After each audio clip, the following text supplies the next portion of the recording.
የፌዴራል የስራ ዕድል ፈጠራ ኮሚሽን በበጀት ዓመቱ የ9 ወራት አፈጻጸሙን በምክትል ጠቅላይ ሚኒስትርና በውጭ ጉዳይ ሚኒስትር ለሚመራው ዘርፉን ለሚመለከተው ብሔራዊ የስራ ዕድል ፈጠራ ምክር ቤት ሪፖርት አቅርቧል። የብሔራዊ የስራ ዕድል ፈጠራ ምክር ቤት ሰብሳቢ ምክትል ጠቅላይ ሚኒስትርና የውጭ ጉዳይ ሚኒስትር አቶ ደመቀ መኮንንና ብሔራዊ የስራ ዕድል ፈጠራ ምክር ቤት አባላት በተገኙበት የኮሚሽኑን አጠቃላይ የ9 ወራት የስራ እንቅስቃሴ አቶ ንጉሱ ጥላውን አቅርበዋል። በሪፖርታቸውም በኮሚሽኑ በየዘርፉ የታቀዱ እቅዶችን አቅርበዋል። በመጀመሪያዎቹ 9 ወራትም ለ2.5 ሚሊዮን ዜጎች የስራ ዕድል ለመፍጠር መታቀዱን ተናግረዋል። 3 ሚሊዮን የስራ ዕድሎች ይፈጠራሉ በዚህ ዓመት። በ9 ወሩ ከዚህ የተቀዳው የ9 ወር እቅድ ደግሞ 2.5 ሚሊዮን ይሆናል ነው። የግብርን የዘርፍ የቋሚና የጊዜያዊ የገጠርና የከተማ የሴቶችና የወንዶች ምጥጥን በእቅዳችን አመላክተን አካተን ነው የገባ ነው። በዚህ መሰረት ከሚፈጠሩት የስራ ዕድሎች ውስጥ 44% በግብርና፣ 32% በኢንዱስትሪ፣ 24% በአገልግሎት ዘርፍ እንዲሆኑ ነው ታቅዶ የነበረው። በቋሚና በጊዜያዊ ስንመለከተው ደግሞ ያው 20/80 ነው። የገጠር እና የከተማ ከሞላ ጎደል እኩል በሚባል ደረጃ ገጠሩ 50.5 የከተማው 49.5 ነው። የሴቶች 50/50 እንደሚሆን ተተንብዮ ከትክክለኛ መረጃ የኢኮኖሚያችን ሊሸከም ከሚችለው አቅም ሊፈጥር ከሚችለው የስራ ዕድል ተነስተን የታቀደ ነበር። አፈጻጸሙን በተመለከተም ለ2.8 ሚሊዮን ዜጎች በ9 ወራት ውስጥ የስራ ዕድል ተፈጥሯል ያሉት አቶ ንጉሱ ጥላውን የዘርፍ ስብጥሩም ምን እንደሚመስል አብራርተዋል። በዚህ መሰረት በ9 ወራት ውስጥ የተፈጠረው የስራ ዕድል 2.8 ሚሊዮን ነው ማለት ነው። ቅድም እንደገለጽኩት 2.5 ሚሊዮን ያህል የስራ ዕድል ይፈጠራል ተብሏል። 2.8 ሚሊዮን የስራ ዕድሎች የተፈጠሩ መሆኑን መረጃዎቹ ያሳያሉ ማለት ነው። የዘርፍ ስብጥሮቹን ስንመለከት በግብርና በኢንዱስትሪና በአገልግሎት ቅድም እንደተመለከተው ግብርና ከሚፈጠሩት የስራ ዕድሎች 44%ን ይይዛል ነው።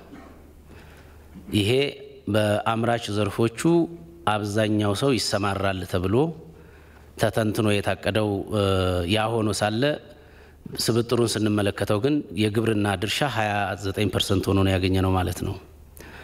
ከቅዱ በእጅጉ የራቀ ነው።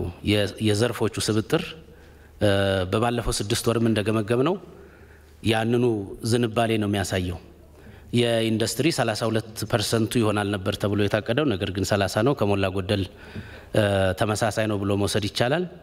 አገልግሎት ግን 41% ነው። ወደ አምራች ዘርፎች ያዘነበለ ነበር። ነገር ግን ይሄ እዚህ ላይ የተገኘው ውጤት ግን በተለይም ግብርናውን በግብርና የፈጠርነውን እድል እና እንፈጥራለን ብለን ያቀድነውን እድል አገልግሎቱ የወሰደውና የተሻማው መሆኑን ያሳያል ማለት ነው። በስራ ዕድል ፈጠራ ሂደቱ የፋይናንስ አቅርቦት ላይ ውስንነት እንዳለም በሪፖርቱ አብራርተዋል። የቁጠባ ማሰባሰብ አፈጻጸሙ 44 በመቶ እንደሆነና 13 ቢሊዮን ብር የብድር ስርጭት ለማድረግ ታቅዶ 3 ቢሊዮን ብር ብቻ የብድር ስርጭት መደረጉንም አንስተዋል። ስራ ዕድል ፈጠራ ስንነጋገር ማየት ያለብን ከመንግስታዊ ድጋፎች ቁልፍና ወሳኝ የሆነውን አንዱን የፋይናንስ አቅርቦት ብንመለከት በቅድ የያዝነው የ22 ቢሊዮን ቁጠባ ለማሰባሰብ ነው። የቁጠባ ማሰባሰብ እንትናችን ግን ዝቅተኛ ነው። 9 ቢሊዮን ነው። 9.8 ቢሊዮን ኒርሊ 10 ቢሊዮን ነው። 44% ነው። መቆጠብ፣ ይሄንን ማበደር፣ ማሰራጨት፣ ይሄንን ማስመለስ በስራ ዕድል ፈጠራ ገበያው ውስጥ የሚኖረው ሚና በእጅጉ ከፍተኛ ነው። ይሄ ሲንቀሳቀስ የስራ ሁኔታውን ያንቀሳቅሰዋል ማለት ነው። ከዚህ አኳያ ስንመለከት የተሰራጨው ብድር 13 ቢሊዮን ያህል ለማሰራጨት ታቅዶ የተሰራጨው 3 ብቻ ነው፣ 24% ነው። በተዘዋዋሪ ፈንድ 10 ቢሊዮን ለማሰራጨት ታቅዶ ኒርሊ 1 ቢሊዮን ወይም ደግሞ 750 ሺህ አካባቢ ነው፣ 7% ነው። በድምሩ በአጠቃላይ 23 ቢሊዮን ለማሰራጨት ታቅዶ 3.9 ወይም ደግሞ 4% ነው። ይሄ 17% ነው። የብድር አመላለስ ሂደቱ ዝቅተኛ መሆኑ ለስራ ዕድል ፈጠራ ሌላው ችግር እንደሆነም የፌዴራል ስራ ዕድል ፈጠራ ኮሚሽን ኮሚሽነር አቶ ንጉሱ ጥላውን በሪፖርታቸው አቅርበዋል። ሌላው ከዚህ ጋር መታየት ያለበት የብድር አመላለስ ሁኔታችን ነው። የተሰራጨ ብድር ካልተመለሰ ለመልሶ ማበደር አይቻልም። ይሄ በኢኮኖሚው ሰርኩሌት ካላደረገ አዳዲስ የስራ ዕድሎችን መፍጠር አይቻልም። አንደኛው ማነቆ ይሄ ነው። በመደበኛ 7.7 ቢሊዮን ታቅዷል። ነገር ግን የተመለሰው 2.4 ቢሊዮን ነው፣ 31% ነው። በተዘዋዋሪ 6.4 ታቅዷል። የተመለሰው ኒርሊ 1 ቢሊዮን ነው፣ 14% ነው። በአጠቃላይ በድምሩም ስንመለከተው 14 ቢሊዮን እናስመልሳለን ተብሎ ታቅዶ 3.3 ቢሊዮን ነው፣ ወደ 23% ነው።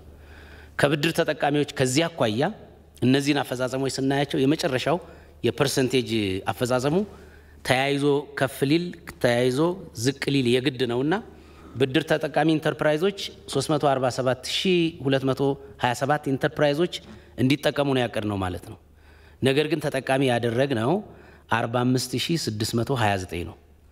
ይሄንን ወስደን ስንመለከት ፋይንዲንጉ አንድ ጥሩ ኢንተረስቲንግ ግኝት አምጥቷል። እንደዛ ከሆነ ታዲያ ይሄ ሁሉ የስራ ዕድል የተፈጠረው ኬት መጥቶ ነው በምንድን ነው? እሱም በኋላ እናየዋለን። ነገር ግን የኢንተርፕራይዞችን ተጠቃሚ በማድረግ በኩል ያለው አፈጻጸም በጣም ዝቅተኛ ነው። አንቀሳቃሾቹንም እንደዚሁ። ስለዚህ መቆጠብ፣ ያንን ብድር ማሰራጨት፣ ያንን መመለስ፣ ኢንተርፕራይዞችን ተጠቃሚ ማድረግ፣ በዛው አንቀሳቃሾችን ተጠቃሚ ማድረግ ስናይ በእጅጉ ዝቅተኛ አፈጻጸም ነው ያለው። የተጠቀሙትም አንቀሳቃሾች 1,402,914 ናቸው ማለት ነው። ይሄ የቅዱ ይሄ ነው። 148,331ን ብቻ ነው ተጠቃሚ ማድረግ የቻልነው። ስለዚህ ይሄ አፈጻጸሙ ይሄንን ይመስላል ማለት ነው። ባለሀብቶች በተለያዩ አካባቢዎች ሼዶችን ገንብተው የማቅረብና በህብረተሰብ ርብርብ ብድርን የማስመለስ ተግባር በ9 ወራቱ በጥሩ አፈጻጸም ተነስቷል። ባለሀብቶች የተሸጋገሩ ኢንተርፕራይዞችንና ዩኒቨርሲቲዎችን በማሳተፍ የማምረቻና የመሸጫ ሼዶች እንዲገነባ የሚያደርጉ ጥሩ ምሳሌዎች አሉ። ሼድ በመገንባት መንግስት ብቻ ሳይሆን ባለሀብቶችም ኢንተርፕራይዞችም ዩኒቨርሲቲዎችም ለምሳሌ በሰበታ ኦሮሚያ ክልል ሰበታ፣ አማራ ክልል ደብረ ብርሃንና ሲዳማ ክልል ሐዋሳ ላይ እነዚህ እንደ ጥሩ ተሞክሮ ሊወሰዱ ይገባል። ባለሀብቱ ሼድ ሰርቶ ሊያከራይ ሰውም በዛ ሼድ ውስጥ ሊሰማራ መንግስት ይሄንን ፋሲሊቴት ሊያደርግ የሚችልበት እድል መፍጠር ማለት ነው። ልዩ ልዩ ስልቶችን በመጠቀም ተዘዋዋሪ ብድርን ማስመለስ መቻሉ ለምሳሌ ኦሮሚያ ላይ ሰበታ በማህበረሰብ ተጽዕኖ ዋሱ የሆነውንም ብድር ያልመለሰውንም ሰው ህብረተሰቡ ተጽዕኖ እንዲያሳድርበት በማድረግ በከፍተኛ ደረጃ ብድር ማስመለስ ችለዋል። በተመሳሳይ ሁኔታ ደብረ ብርሃን 97-98% ያህል ብድር እንዲመለስ በማድረግ የተሻሉ ሆነው አግኝተናቸዋል በምልከታችን ማለት ነው። ደብረ ብርሃንም እንደዚሁ በራሱ ሁኔታ የተለየ እንትን አለው። ህብረተሰቡ የተበደረውን ሰው ስራ ፈላጊው አንተ ባለመመለስህ እኛ መበደር አልቻልንም፣ አንተ እዚህ ደርሳል መልስ ብሎ በጎ ተጽዕኖ እንዲያሳድር ማለት ነው። ይሄ በህብረተሰቡ ውስጥ እንደ ከልቸር እየሆነ የመጣ መሆኑን በግምገማችን አይተናልና የጥሩ አፈጻጸም ምክንያት ምንድነው ብለን ስንፈትሽ ሰበታና ደብረ ብርሃን ላይ ያገኘናቸው እነዚህ ናቸው። ሌላው አነስተኛ የፋይናንስ ተቋማት የማበደር አቅማቸውን ለማጎልበት የዋስትና ፈንድ እንዲመደብ ማድረግ ነው። የአነስተኛ ማለት የማይክሮ ፋይናንስ ተቋማትን መንግስት በዋስትና ፈንድ ያስቀምጣል። እነዚህ በአማራ በደቡብና በሲዳማ እንደ ጥሩ ሞዴል የሚወሰዱ ናቸው። የሚፈጠሩ የስራ ዕድሎች ወደ ጊዜያዊነት ያዘነበሉ መሆን፣ የስራ ገበያው አካታች አለመሆኑና ሌሎችም ተግዳሮቶች በሪፖርቱ በዝርዝር ቀርበዋል። አንደኛ ምክር ቤቶች የተጠናከሩ እንቅስቃሴ ውስጥ አይደሉም። መንግስታዊ ድጋፎች በቂ አይደሉም። ወቅታዊ ታማኒነትና ጥራት ያለው መረጃ አሁንም የፍሰት ደረጃው ችግር ያለበት ነው። የሚፈጠሩ የስራ ዕድሎች ወደ ጊዜያዊነት ያዘነበሉ ነው። ቅድም አይተነዋል። እሱን እንትን ማለት አያስፈልግም። የስራ ገበያው አካታች አለመሆን፣ አካታችነቱ ዝቅተኛ ነው። በኩባንያዎች የሚከፈለው የጉልበት ዝቅተኛ ዋጋ አነስተኛ በመሆኑ በአንዳንድ ኢንዱስትሪዎች በተቀጠሩ በ3 ወር በ4 ወር የሚለቁት በደሞዝ ማነስ ምክንያት የሚለቁት ሰራተኞች ቁጥር ከፍተኛ ነው። በዳሰሳም እንዳየነው ማለት ነው። የቅድም ያነሳሁት የስራ ፈላጊዎች ክህሎት እና አመለካከት ስራ ገበያው ከሚፈልገው አኳያ ከፍተኛ ክፍተት ያለበት ነው። ዘርፉ በቂ ድጋፍ ተደርጎለታል ብለን አንወስድም። የፋይናንስ፣ የሰው ኃይል፣ የሎጂስቲክስ ችግር አለበት። ከክልሎች ጋር ወደታች በመንገመገምበት ጊዜ ከፍተኛ ችግር ተደርጎ የሚነሳው ይሄ ነው። የፌዴራል የስራ ዕድል ፈጠራ ኮሚሽን የ9 ወራት የእቅድና የአፈጻጸም ሪፖርት ከቀረበ በኋላ የብሔራዊ የስራ ዕድል ፈጠራ ምክር ቤት አባላት በዘርፉ ላይ የበለጠ ውጤታማ ለመሆን ሊሰሩ የሚገቡ ጉዳዮችን በማንሳትና የመፍትሄ ሀሳቦችን በመስጠት ውይይት ተደርጓል። የንግድና ኢንዱስትሪ ሚኒስቴር ዴኤታ አቶ ተካ ገብረየስ ያለው የፋይናንስ አቅርቦት ዘዴ የስራ ዕድል ፈጠራ መጠንን ዝቅ የሚያደርግ ነው ብለዋል። ስራ ፈጣሪዎች በየክልሉ እኔ ቅድምም ሲነሳ ነበር ኢንኩቤሽን ሴንተር ቢኖረን ጥሩ ነው። ስራ ፈጣሪ ሌላ ነው። ባይዘው ስራ ፈጣሪ ለራሱ ይፈጥራል እንጂ ሌላ እድል ይፈጥራል ብዬ ስለማስብ ስታርታፕ ላይ ስለሆነ ብዙ ስራ ከነሱ ኤክስፔክት አናረግም። ስለዚህ ይሄ ምንድነው ትልቁ ችግር ስንል የኛ የፋይናንስ ሲስተም ይሄን ኢንከሬጅ የሚያደርግ አይደለም። ቶታሊ ኮላተራል የሚጠየቅበት አይዲያ ራሱ ኮላተራል መሆን መቻል አለበት። አሁን ትልቁ ችግራችን በጣም ክሪኤቲቭ የሆነ ብዙ አይዲያዎች ይዞ ይመጣና አንድ ምሳሌ ማስቀመጥ ይችላል። ሶፍትዌር ዴቨሎፕ ያደረገ ፍሬሽ ግራጁዌት ዴቨሎፕመንት ባንክ ሂዶ ይሄ ሶፍትዌር አለኝ ብሎ ኮላተራል አምጣለሁ። እኔ አሁን ግራጁዌት ያደረኩ ሰው ነኝ። ኮላተራል ከየት አመጣለሁ? ሶፍትዌር አረገ፣ ኬንያ ሄደ፣ ኬንያ ተቀበሉት። አሁን አፕል ስቶር ላይ ሁሉም ላይ አለ። የሱ ሶፍትዌር እየተሸጠ በዶላር ለኬንያ ገበያ ያስገባል። የፋይናንስ ሲስተማችን እኔ ቶታሊ መፈተሽ አለበት። እዚህ አሁን እንደ ተግዳሮትም ፋይናንስ ተቀምጧል። ሁሌም ይቀመጣል፣ ነገም ይቀመጣል፣ ከነገ ወዲያም ይቀመጣል። ግን እሱን ብሬክ የሚያደርግ አዲስ አሰራር ካልፈጠርን ስቲል ፋይናንስ እንደ ተግዳሮት አድርገን ነው እየወሰድን ያለ ነው። የስራ ፈጠራ አስተሳሰብን ለማጎልበት የተቋቋሙ ተቋማትን በአግባቡ መጠቀም ላይ በየክልሎች ክፍተት እንዳለም ተነስቷል። የከተሞች የስራ ዕድል ፈጠራና የምግብ ዋስትና ኤጀንሲ ዋና ዳይሬክተር አቶ ገብረ መስቀል ጫላ የስራ ፈጠራ አስተሳሰብን ለማስፋት የሚሰሩ ተቋማትን አሟጦ መጠቀም ተገቢ ነው ብለዋል። ለምሳሌ አሁን ከስራ ፈጠራ አስተሳሰብ ማጎልበት ጋር ተያይዞ የኢትዮጵያ ኢንተርፕሪነርሺፕ ልማት ማዕከል ተቋቁሞ እየሰራ ነው። በጣም በርከት ያሉ ናሽናል ትሬነርስ በኢንተርፕሪነርሺፕ ላይ አሰልጥነዋል፣ ሰርቲፋይ አድርጓል።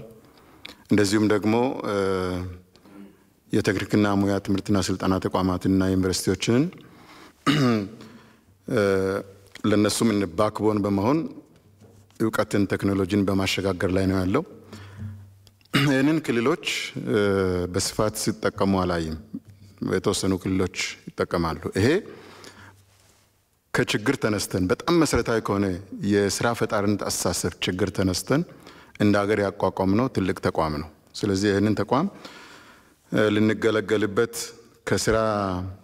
ስራ የመፍጠር ጥያቄን ወደ መንግስት ከማቅረብ ወጣቶችን ገና ትምህርት ቤት እያሉ ዩኒቨርሲቲ እያሉ ቴክኒክና ሙያ ትምህርትና ስልጠና ተቋም ኮሌጅ እያሉ ስራ ፈጣሪ ሆኖ አስተሳሰባቸው ጎልብቶ እንዲወጡ ማድረግ የሚያስችል ተቋም ነውና ይህንን ተቋም በሚገባ ከመጠቀም አንጻር ክፍተት አለ ብዬ ነው ማምነው። ሁለተኛው ትልቅ የጥቃቅንና አነስተኛ ተቋማትን ከማጎልበት ስራ ፈጣሪነትን ከማጎልበት አንጻር የተቋቋመው በየክልሎቹ ያለው የማምረቻ መሳሪያ ሊዝ ኩባንያዎች ናቸው። እነዚህ ማምረቻ መሳሪያዎች ሊዝ ኩባንያዎች እንደዚሁ በከፍተኛ ጥረት የሌሎች ሀገሮች ተሞክሮ ተወስዶ ያለ ዋስትና የማምረቻ መሳሪያ እንዲያገኙ ፋይናንስም ጭምር በልማት ባንክ በኩል የተመቻቸላቸው ናቸው። በዚህ ደረጃ ምክር ቤቱ ዳይሬክሽን ሊያስቀምጥ ይገባል ብዬ። ስለዚህ ዋናው ሀሳብ ምንድነው? ያሉንን ተቋሞቻችንን አሟጠን ብንጠቀም አዲስ የሚፈሩ ኢንተርፕራይዞችም ሆኑ ነባር ኢንተርፕራይዞች የስራ ዕድል ለመፍጠር የሚያስችል አቅም ከፍ ይላል የሚል እምነት ስላለኝ ነው። ስለዚህ ያሉንን ተቋሞችን ማየትም ተገቢ ነው ብዬ ነው የምወስደው። መጪው ትውልድ ስራ የሚፈጠርለት ሳይሆን ራሱ ስራ ፈጣሪ እንዲሆን የሚያስችል አሰራር በፖሊሲ ደረጃ ተግባራዊ መሆን እንዳለበትም የሲቪል ሰርቪስ ኮሚሽን ኮሚሽነር አቶ በዛብህ ገብረየስ አንስተዋል። የስራ ዕድል ፈጠራ አተገባበር ወጥና በትኩረት የሚሰራ መሆን እንዳለበትም አሳስበዋል። የዲማንድና ሰፕላዩን ስናይ አሁን ክቡር ዶክተር ሲገልጸው ነበር። መጪው ትውልድ ስራ እንዲፈጠርለት የሚጠይቅ አድርገን ነው ይዘን መሄድ ያለብን ወይንስ ስትራክቸሩ የፖለቲካ ኢኮኖሚ መርሃችንም ስራ ፈጣሪ የሚሆን ትውልድ ማምጣት ነው የሚለው ላይም እንደ ፖሊሲ ውሳኔ ወስኖ ፖሊሲዎቹንም በዛው አግባብ ቀርጾ መቀጠል ምናልባት ከስድስተኛው ሀገራዊ ምርጫ በኋላ የመንግስታችን አቅጣጫ ይሆናል ብዬ የምጠብቀው ነው። በዚሁ ብናይ ነው የሚያዋጣን እንጂ እንደተባለው የሚወጣው ተማሪ ሁሉ መንግስት በሚፈጥርለት እነዚህ ያደራጀናቸው የመንግስት ስትራክቸሮች የኮሚሽን እንበለው የገጠር ፈጠራ እንበለው የከተማ እንበለው እየፈጠረለት ይገባል ብንል አንደኛ የቱንም ያህል አንሄድም። በዛውም ደግሞ የጸና የሆነ የሀገረ መንግስት ግንባታውንም ቻሌንጅ የሚያደርግ ችግር ይዘን እንዳንሄድ ነው። እነዚህ ሁለቱ ነገሮች በፖሊሲ ቢታዩ በዚህ ሪፖርት ውስጥ የቀረቡበት ልክ እቅድ በሚል ነው። እኔ ከእቅድም ያለፈ ነገር ነው መሆን ያለበት። የዘርፍ ምጥጥን ጉዳይ የፖሊሲ ጉዳይ ነው። በመጨረሻ የስራ ገበያው አካታች አይደለም በሚል የተገለጸው የአካታችነት ብቻ ሳይሆን በተለይ በክልሎች አፈጻጸም ላይ ስናየው የስራ ዕድል ፈጠራን አንዳንድ ጊዜ ፖለቲካል ኢንስትሩመንት ብቻ አድርጎ መውሰድ፣ አንዳንድ ጊዜ የሆኑ ችግሮችን ለመፍታት ካምፔን አፕሮች በካምፔን የምትሰራው ልክ ሪፖርት ልትልክ ስትል እየተሯሯጥክ ሰዎችን ከየቦታው እየሰበሰብክ ቁጥሩንም እንደፈለግክ የምትጽፈው ይሄ ሰስቴን የማያደርግ አስተሳሰብ አለ። ሁለተኛ በሊደርሺፕም በፖሊሲ አመራርም ማለት ነው። ከዛ ውጪ በፋይናንስ አሎኬሽንም እዚህ ጋር ፍትሃዊነትስ አለ ወይ? ኢኩዊቲ አለ ወይ? እንደነዚህ አይነት ነገሮች በዚህ ግምገማ ላይ ፋይናንሻል አስፔክቱ ጥሩ ሆኖ ተገምግሟል የሚለውን እኔም ወስዳለሁ። ነገር ግን ፖለቲካል ሜትሪክስ እና ሶሻል ሜትሪክስ ፖሊሲ ሜትሪክስ ላይ ተገቢ ትንሽ ገባ ብለን ብናይላለው። አመሰግናለሁ። የተማረው ወጣት የሰው ኃይል በግብርናው ዘርፍ በይበልጥ ቢሰማራ ለግብርናው መዘመንም የጎላ ሚና የሚጫወት ቢሆንም ወደ ግብርናው ዘርፍ የሚመጣው የተማረ የሰው ኃይል ግን አጥጋቢ አለመሆኑን የግብርና ሚኒስትር ዴኤታ አቶ ሳኒ ረዲ ገልጸዋል።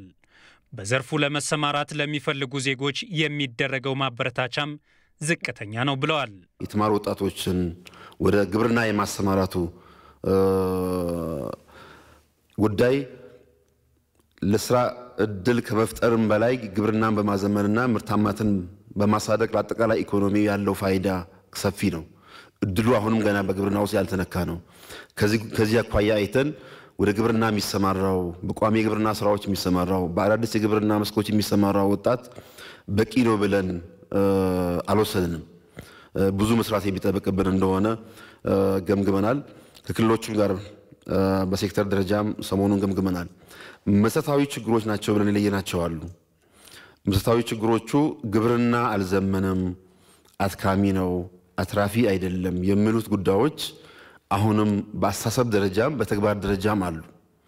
ይህን ችግር ሊፈታ የሚችል የግንዛቤ የመፍጠር ስራ፣ ይህን ችግር ሊፈታ የሚችል በግብርና ስራ የሚሰማሩ ወጣቶችን በማዘመንና ምርታማነታቸውን በማሳደግ አትራፊ በማድረግም ረገድ የምንሰጠው የክህሎት ስልጠና በቂ ሆኖ አላገኘነውም። ዩኒቨርሲቲዎችን ቴክኒክና ሙያዎችን በመጠቀም የተሻለ ክህሎት አግኝተው ዘመናዊ የሆነ ግብርና አትራፊ የሆነ ግብርና አሳይተው ሌሎቹን እንዲስቡ በማድረግ ረገድ ችግር እንዳለብን ወስነናል። በዚህ ረገድ መስራት ይኖርብናል። ሌላው የቴክኖሎጂ አቅርቦት ውስንነት አሁንም አለ። ቴክኖሎጂ ከእርሻ መሳሪያዎቹ እስከ እርባታ መሳሪያዎቹ ንብ ለማነብም ይሁን አሳ ለማስገርም ይሁን የሚቀርቡ ቴክኖሎጂዎች ከማንኛውም ቀረጥ ነፃ ሆኖ እንዲገቡ ተወስኗል። ይህ ትልቅ ምርታ ነው። ግን ደግሞ የካፒታል ፋይናንሲንግ የሊዝ ፋይናንሲንግ ችግሮች አሁንም አልተፈቱም። እዚህ አካባቢ መስራት ይኖርብናል። ቴክኖሎጂ ሳናቀርብ ማዘመን ስለማንችል ማለት ነው።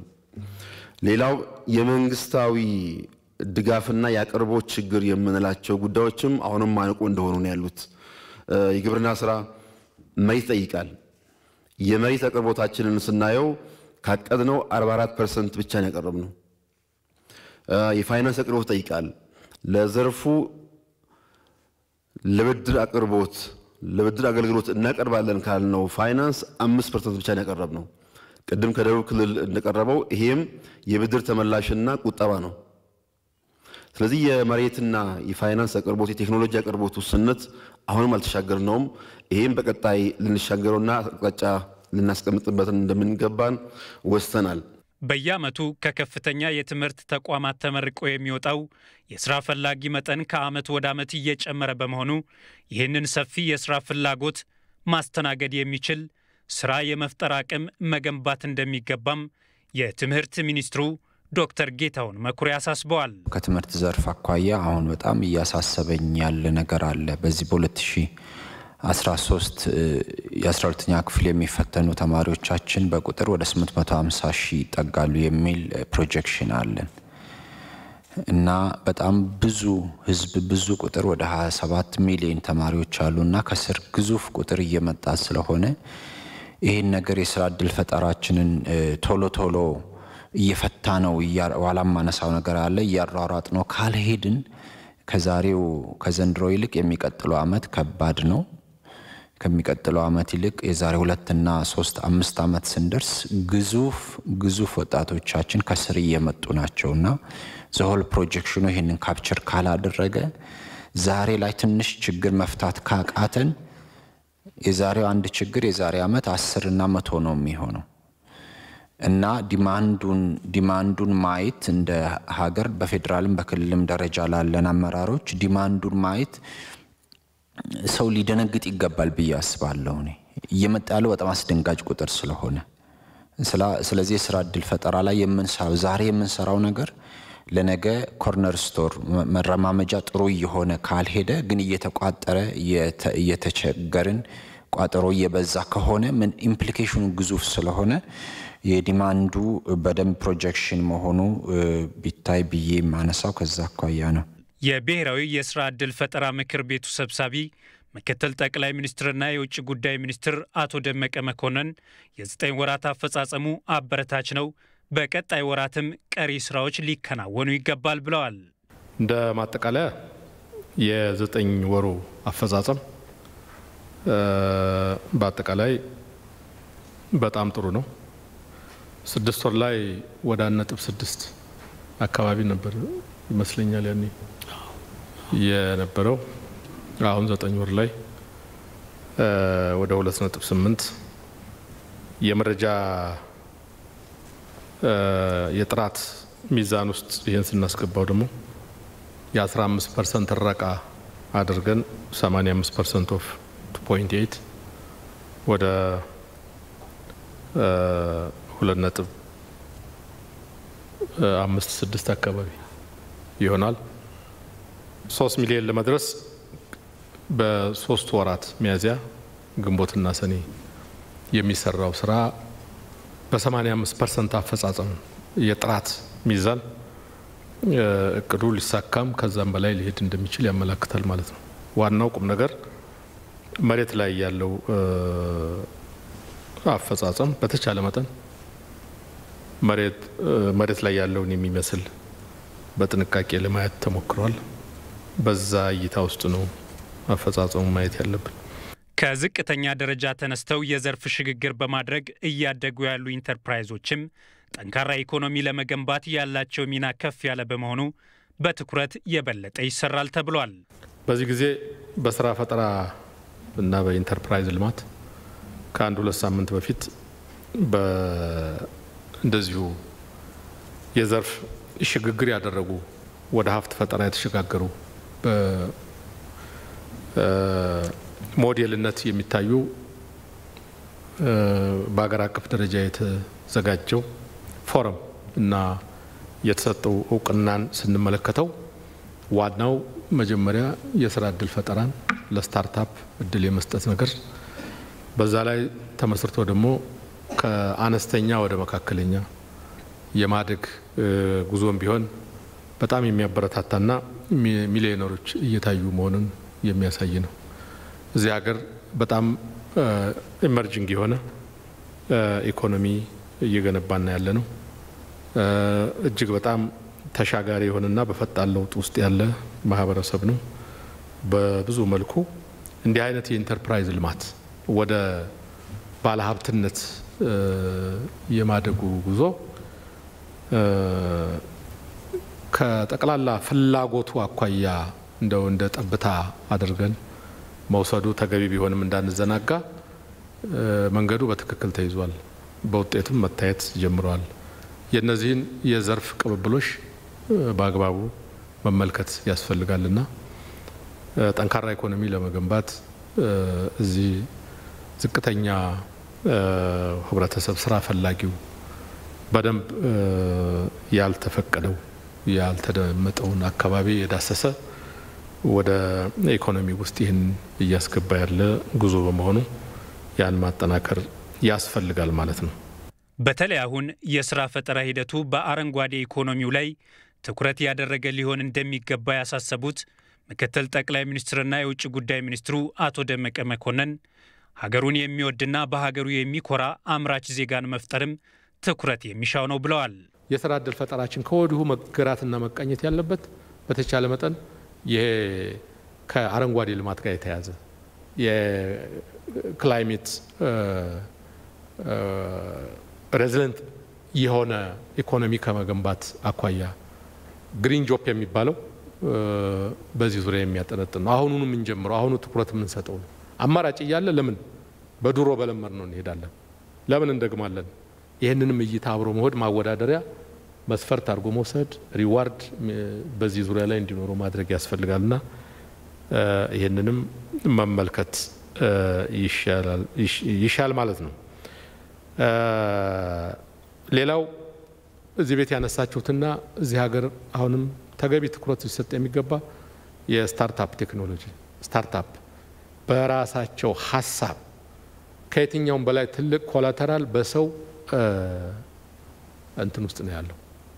እንዲህ አይነት ሀሳብ ያላቸውን የስታርታፕ ቴክኖሎጂ ስርዓታችንን አጠንክረን የኢንኩቤሽን ሴንተሮችን ሞር አደራይ እንትን ብለን እንዲህ አይነት የሚኮተኮቱበት የሚያድጉበት የፋይናንስ ስርዓታችን ይሄን የሚደግፍበትን ነገር በደንብ ማሰብ አጠቃላይ ሁኔታችን ወደዛ የሚያመራና ለዚህ መሰረት እየተጣለ ነው። ብዙ የበለጸጉ ሀገሮች በዚህ መንገድ እየሰሩ ነው። ራሱን የቻለ ባንክ እንደ ፖሊሲ ባንክ ሆኖ የሚሰራ እንትን ያየናቸው አሉ ከጌታውን ጋር ከዚህ በፊት ማለት ነው። እንደ ፖሊሲ ባንክ ሆኖ ይሄን የሚያስተናግድ በሀሳብ ውድድር ውስጥ የስራ ፈጠራን የቴክኖሎጂ አጠቃቀምን የሚያጎለብት የሚያበረታታና እዚህ አካባቢ ማየት ያስፈልጋል። ወደ ላቀው መንገድ ለመሄድ አሁኑኑ ደግሞ የጎበጠውን የቢሮክራሲውን ስርዓት ማሳለጥ ሞደርናይዝ ማድረግ ያስፈልጋል። በአሰራር ውስጥ የሚሻሻሉትን ማየት ያስፈልጋል። ለመጪው ዘመን በፖሊሲ ደረጃ የሚሻሻሉትን ማየት ያስፈልጋል። ያለውን ሮድማፕ ከነዚህ ሁኔታዎች ቃኝቶ ለመጪው ጊዜ የበለጠ ውጤታማ ማድረግ ያስፈልጋል። ስለዚህ የኢንተርፕራይዝ ሽግግር የሚባለው ጠንካራ ኢኮኖሚ የሚባለው ተስፋ ያለው ወጣት አገሩን የሚወድ በሁሉም መስክ የታሰረን በትንንሽ ችግሮች የታሰረን እድል ለመልቀቅ ሪሊዝ ለማድረግ እንዲህ አይነት የስራ ፈጠራ እንዲህ አይነት የሁሉም በተሰጦ ሁሉም በፈኑ የሚሳተፍበትንና አገሩን ወዶ አገሩን አክብሮ ኮርቶ ለመጓዝ ትራንስፎርሜሽኑን ኦን ለማድረግ የሚያስችል ትውልድ መገንባት ይቻላል ማለት ነው።